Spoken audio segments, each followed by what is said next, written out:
In this video, I'm going to show you how I put the clear protective coating on my Warhammer tiles.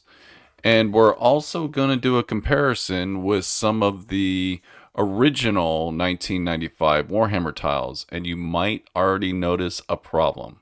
So let's get into this.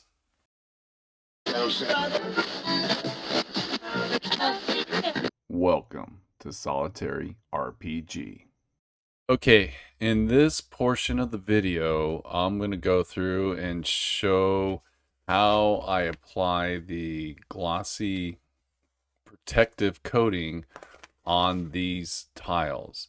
And I picked these two particular tiles because, first of all, they're the hardest two I feel to do this to because of the way they're shaped.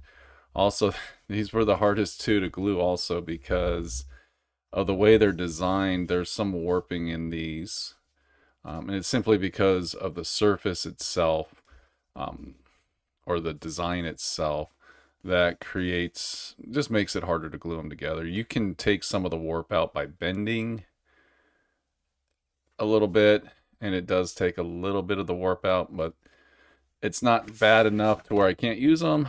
They're still pretty flat, and I'm okay with it. So this is unedited, and I think it's important that I do this unedited so you can actually see how I do this from start to finish. Nothing irritates me more of watching YouTube videos of somebody doing something like this and they just kind of cut to the finished product. So I'm doing my best to show you everything. So this won't be to my normal standard of a quality video that is produced here on Solitary RPG. So the process is simple to start with, is you just cut a piece out that's going to fit the tile that you're covering. And these squares are a 1/2 inch. So what I do is I leave 2 squares all the way around, giving me 1 inch to fold under the tile to hold everything in place. Now, obviously, I'm not precise in my measurements, so okay, that would have been edited. This is not precise. They're just a little bit over, so I might just have to fudge just a little bit. And for this particular tile, because this one's going to be easier than the T section, what I'm going to do is just mark out the part here that needs to be cut away. So just take a Sharpie marker, give yourself a little line. This stuff loves to curl because it comes in a roll. So that is one of the things you have to fight when working with it. And boom, that is cut away. So now this piece is prepared to be stuck together. And what I'm going to do is we're going to turn it around. I'm going to start peeling the paper backing off.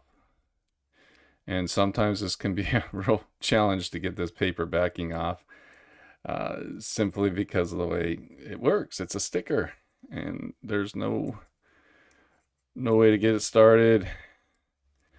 And this is the fun part about not editing, is you get to see what I have to go through to do this. And it's not very exciting. Sometimes if one corner doesn't work, you just go someplace else. Oh, it was coming up. There it is. All right. So once I get it started, I'm just going to peel it back a little bit, trying not to touch it. I don't want to leave fingerprints all over it. And then I'm just going to fold this down. And then we're going to go face down, and we're just going to roughly get it in place. And we're just going to stick down that, and then just peel the paper off, leaving that in place, and then just kind of press it down. So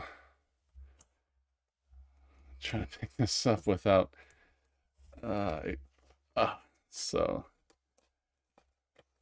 so that's the first thing you do. Now with the corners, what I'm going to do is I'm not going to go straight. I'm going to cut at a little bit of an angle on the corners.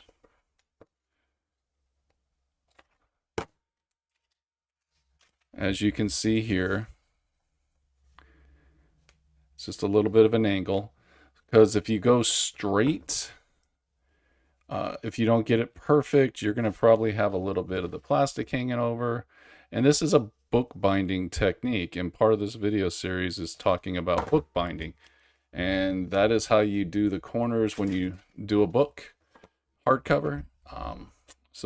This is the technique we're going to go over. So once I've got the two covers, I'm just going to set it. I'm going to set it down on the edge. I'm going to fold it over, because what I want it to do is I want it to get to the edge of my chipboard. I want it good and flat, and then just slide it down. Oops, everything slid. And then this side is done. Just like that. It's a good tight fit. So now we're going to come over here and do this corner. And I'm not going all the way to the corner. I'm leaving a little bit of a gap between the corner and the plastic there. And you can see that here a little bit. And just kind of push that down. Whoops, that was my microphone chinging. Again, same thing. Press, push, slide, and we're good. And then if you have any from leaving that little gap, if there's any that's sticking out, you can just trim it off. But if not, just you're good. And then press it down. You got a good fit. And it's working out beautifully. So now we're going to get to the tricky stuff. That was easy. Now we come to the hard stuff. So for this corner, you got to cut it all the way at an angle, straight to the corner. And then you're going to cut these corners out. Whoops. My scissors don't want to cut it for some reason. As you can tell, my measurements weren't perfect. This doesn't have to be perfect.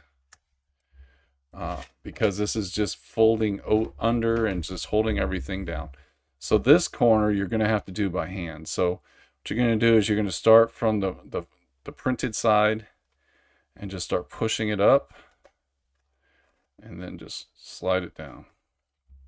Again, all you're trying to do is get it to make contact with this nice and tight.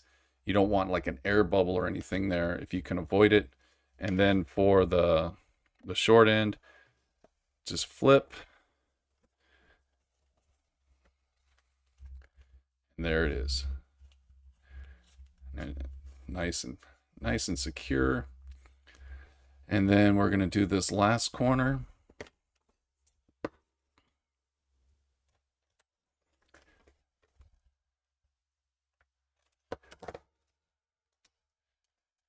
We're going to do the short edge, so I can't flip this edge, obviously.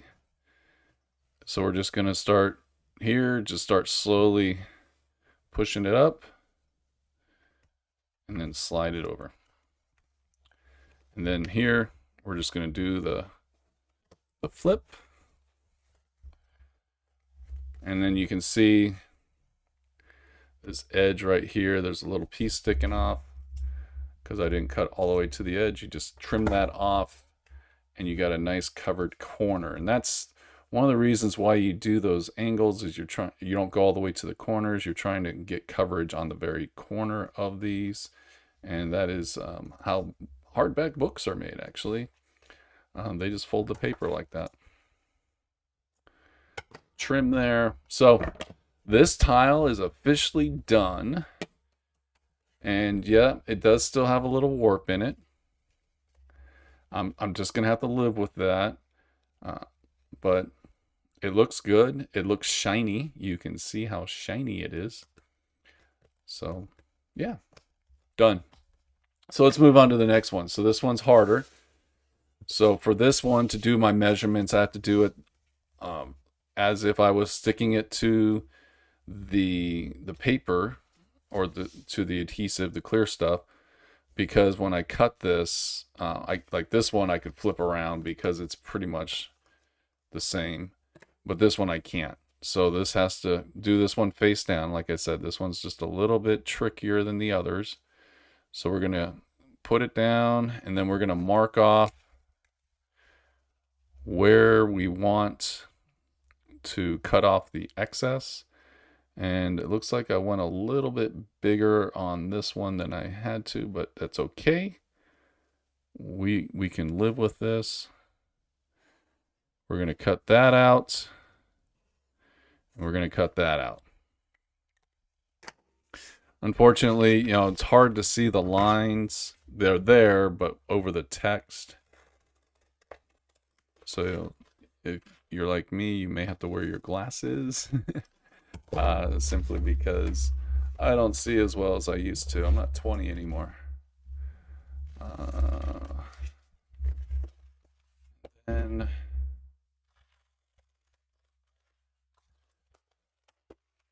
so that's all cut out, and we're prepared. We're gonna, you know, measure twice, 3 times, 4 times. Make sure you know where you're gonna put your piece. And what I'm gonna do is I'm gonna start this way with this. I just think it'll work better that way. And then we're going to go through the hassle of separating the paper from the clear coat. I know this is not the most exciting part to watch, but it's trying to come apart. There it is. All right. Again, we're going to peel the paper up. We're going to fold it. We're going to get everything in place. Like, all right, that is where I want to put it. Now this one, I didn't have a lot of adhesive showing, so I'm going to be careful with it.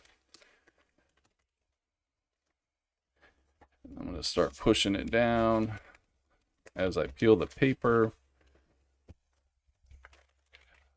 We're going to flip it over to make sure there's like this wrinkled. And I think this stuff is supposed to be, this clear coat is repositionable. You can reposition it, and that's why it doesn't stick like super, it's not like super tacky. So it gives you an opportunity. If you make a mistake, you can reposition it. So let's start with the hardest part. So we're going to do these 2 corners. We're just going to cut them straight across at as close as a 45 as my eyes will let me do.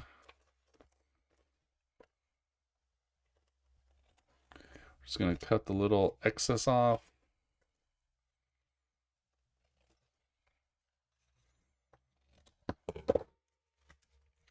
And for here, we'll go ahead and start with the inside pieces. So we're just going to go along the sides, slip it over.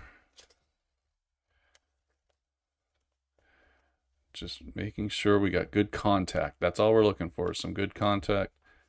And then press it down. And then we'll do the slide piece.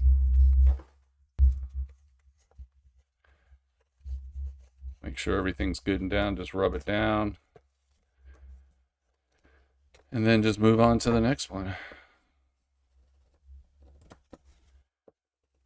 You could do all your cuts first if you want. It is up to you. I just kind of go around it and just kind of doing one at a time.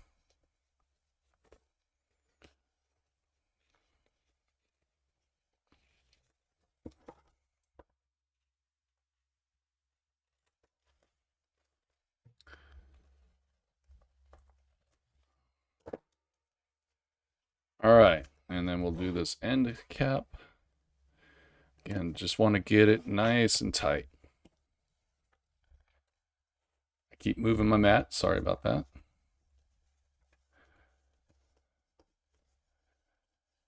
All right, and then we'll come over here. I'm going to save the long stretch for last. I want to make sure I get these end pieces done first. As you can tell, I went pretty long with that. You can trim that down if you want. I don't see any reason to. It's already there, so I'm gonna make sure it's nice and it's got good contact. There it goes, and then we come over here.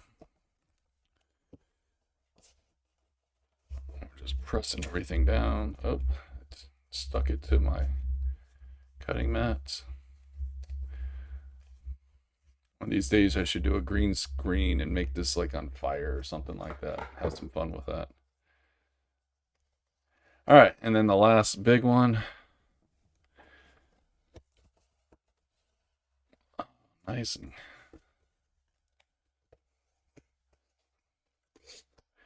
you can see kind of how that all looks when it's folded down.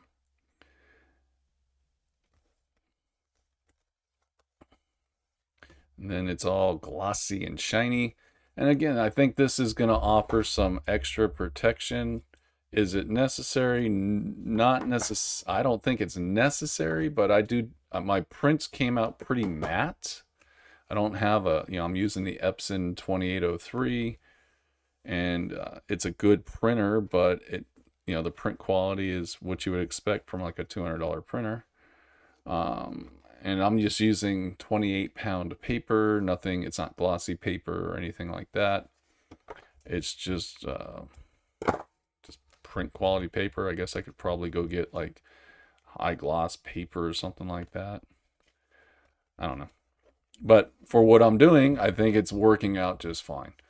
This clear stuff, like I got this big old roll of it for not that much money. So, and then I'm just going around, just pressing it down. So, again, this one's a little warped. I might try pressing them again. One of the viewers in the first video recommended heat, like maybe putting some heat on it. That might help flatten it out a little bit. I don't know. I can try it. I wonder how the heat might make the plastic adhere. If it would take away some of, really shrink the plastic up, and make it look a little bit better. But there you go. So this is how I put the plastic on. So we'll continue on with the video edited. Thank you. So now what we're going to do is we're going to take a look, a comparison, a side-by-side comparison of the boards that I made compared to the boards from the original game from 1995. And this was actually a suggestion from Little Monk, who commented on the first video, and I thought it was a great idea. Why not? And obviously the first thing we're going to notice again is there's a size difference, because when I printed mine out, my printer automatically selected scale to fit, which actually reduced the print size down to 91%. So I am 9% smaller than the original boards. But I'm okay with it because I measured the squares and they're about 1 inch. So this puts it at at 25 millimeter, where these tile squares are a little bit larger than 1 inch. And GW probably did that because of the way their models are posed, to give a little bit more room to move the models around so that they can line up and kind of fit on the boards better. It's just going to be a little tighter for me. But what I'll do moving forward is any new boards I make, I'll make sure they're at 100%. And eventually I will go through and reprint all these and redo all these. But for now, I'm fine. I can still play the game. I can still have fun with it with the boards that I've already created. So looking at the boards, you can see a little bit of a difference. These original boards came from my buddy Tim. He takes really good care of his games, and as you can tell by looking at these boards, they are in pristine shape. They're just very nice. And you can see how glossy they are. And then you look at mine. I'm glossy, but I'm not nearly as bright as these. And again, that's going to have a lot to do with your printer and everything that you're using as far as your paper goes. I have that clear coating over this, which actually kind of mutes the color down a little bit, but it still works and everything's still going to be fine. So as far as thickness goes, looking at the original boards, They are made of thick cardboard, and I trying to do anything like this to show you the thickness really doesn't do it. But if you set the boards down on the table here, when I run my finger across, I can feel a little bit of a ridge as I'm trying to pass over the two boards. So that tells me my board's just a little bit thicker. But they're still made. Both of them are in great quality, and I think that thickness is going to help out quite a bit as far as moving forward. The only challenge I might have is I don't have any of the original doors to slide in, because I don't know if I'm going to use those original doors. I'm probably going to use my doors from Hero Quest, because I got the new version of Hero Quest, and those doors just are going to set down on the board, so I probably won't have to worry about clipping. But if I do end up getting the original doors, this thickness might be an issue, but we'll cross that bridge when we get there, or we'll fall off that bridge when we get there, depending on what we roll. But anyways, yeah, so that's a neat little comparison of the two products, the original versus what I made. Again, as time goes on, I will end up reprinting all of my documents. Maybe I will go to the store and get them professionally printed on really nice glossy paper so that they can look more like the originals, like this, very shiny, and maybe try some other techniques for making my boards. But we will see. Right now, I just want to get the game on the table, so I'm not going to stop everything I've done to remake boards just because they're a little bit smaller. So that's everything, the comparison, how I put the plastic on. I hope you all found that enjoyable. The next project we're going to take on is making cards. And I've been messing around some different techniques for making the cards, and I've settled on one for the dungeon tiles. So I am going to make the dungeon tile cards a little bit different than the rest of the cards. So that's what we'll go over next, is making cards and getting one step closer. Well, thank you very much for watching, and have a great day. Bye.